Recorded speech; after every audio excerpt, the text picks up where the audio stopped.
আরামবাগে এসেছিলেন সুব্রত বক্সী, আর তাকে দেখে দরজার বাইরে ব্যাপক ক্ষোভে ফেটে পড়লেন গোঘাটের 6 শহীদ পরিবারের লোকজন। ব্যাপক চিৎকার চেঁচামেচি করতে তাদের কথা কেউ শোনেননি, তাদের ভিতরেই যেতে দেওয়া হয়নি। প্রতিশ্রুতি মতো এই 6 পরিবারের কাউকে চাকরি দেওয়া হয়নি, অথচ তাদের বলা হয়েছে চাকরি হয়ে গেছে। গত 2006 সালে সিপিএমের দ্বারা অত্যাচারিত হয় এই 6 পরিবারের লোকজনরা।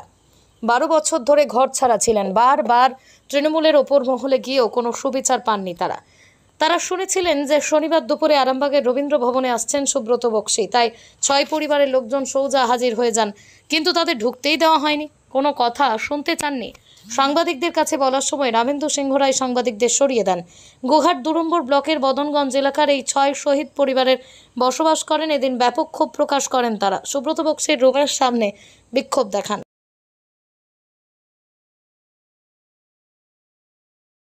বলছে সমস্ত শহীদ পরিবারে চাকরি দিয়ে দিয়েছি, কিন্তু আমাদের 6টা শহীদ পরিবার আজও চাকরি পাইনি। গোঘাট 2 নম্বর ব্লকে 6 জন শহীদ পরিবার আজও চাকরি পাইনি। আমরা কুকুরের মতো ঘুরেছি। আমরা অভিষেক বন্দ্যোপাধ্যায়ের কাছে গেছি, কালীঘাট গেছি, আজকেও এসেছিলাম, চিঠি নেয়নি, বিভিন্ন রকম প্রতি উত্তর কথা বলছেন। তাহলে আমরা কি দল করতে গিয়ে অপরাধ করেছি?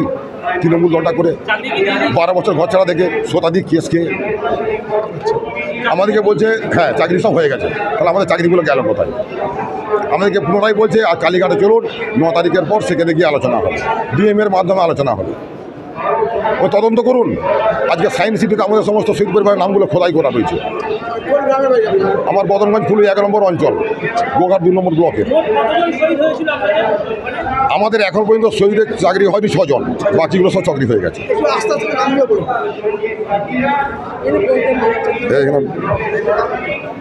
পরিসাধন হাজরা, হ্যাঁ, শাহাজুদ্দিন খাঁ, সাজেদুল মল্লিক, রমজান পাঠান, কার্তিক ঘোষ, জাকির আলী খান। এই 6 জন মারা গেছে। 6 জন 2000 সাল থেকে 2006 সাল। নেতৃত্ব কি বলবে? বয়স চাকরি দিয়ে দিয়েছি, আপনারা কলকাতায় চলুন, ডির সঙ্গে কথা বলুন, ডিএমের সঙ্গে কথা বলবো, যদি চাকরি দেওয়ার থাকে তাহলে চাকরি দেওয়া হবে। এই কিচ্ছু না, আমাদের কোনো কিছু নেই। দল আমাদেরকে সাহায্য পর্যন্ত 2 টাকা দিয়ে সাহায্যও করেন। যাক, আর কিছু বলছি না। আমার নাম মুকুন্দ হাজরা। আমার বাবা মারা গেছেন, আমি যাচ্ছি। আমি 12 বছর ঘর ছাড়া ছিলাম তৃণমূল কংগ্রেস পার্টিতে। কিছু সরা পাইনি আমরা। তৃণমূল কোনো জিনিস দিচ্ছেই না আমাদেরকে, দেখে চোখে দেখাই জানিয়েছি, বারবার জানি, সব অফিস কি গেছি আমরা।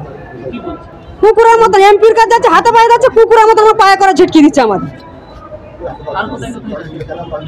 এমপির কাছে গেছি, আমি অত নেতার কাছে নাম জানিনি, সব অফিসের কাছেই গেছি। মানুষ মজুমদারের কাজ, তারা বলছে আমাদের কাছে চাকরি নেই, চলে যাও সজা দিদির কাছে। এখন স্যার বললো ওখানকে চলো, আমরা যে ব্যবস্থা করি। হ্যাঁ, আমার নাম শরীফা বেগম।